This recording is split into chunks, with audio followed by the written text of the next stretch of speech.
छैसी जना छौरी काँपै छी थर थर ठंडी के छैसी जना छौरी काँपै छी थर थर भेट करेला एलियाउ जल्दी आना के बाहर गेट खोल हमारा बुला ले गे अपन रजाई में सुता ले गेट खोल हमारा बुला ले गे अपन रजाई में सुता ले गेट खोल हमारा बुला ले हमारा बुला ले गे अपन रजाई में सुता ले गेट खोल हमारा बुला ले हमारा बुला ले हरबर में गरबर भ गेलै सुन हमर माल गे घर पर भुलाई गेलौ हम स्वेटर साल गे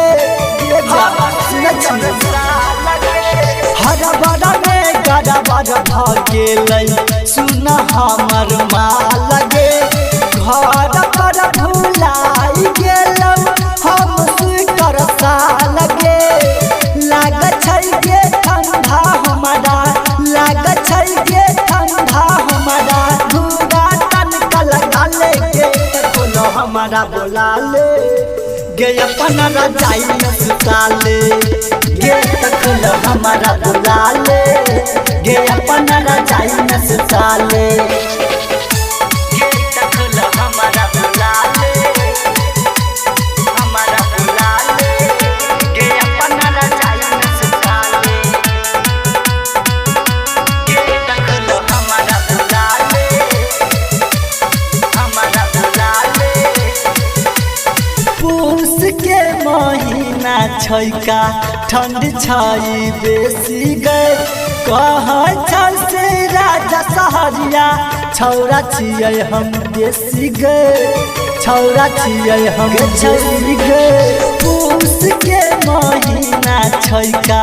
ठंड छै बेसी गे कहै छै से राजा सहरिया छौरा हम देसी गे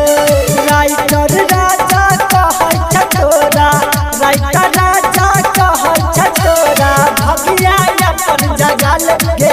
खोल हमारा बोला ले गे अपन रजाई में सुता ले गे खोल हमारा बोला ले गे अपन रजाई में सुता ले।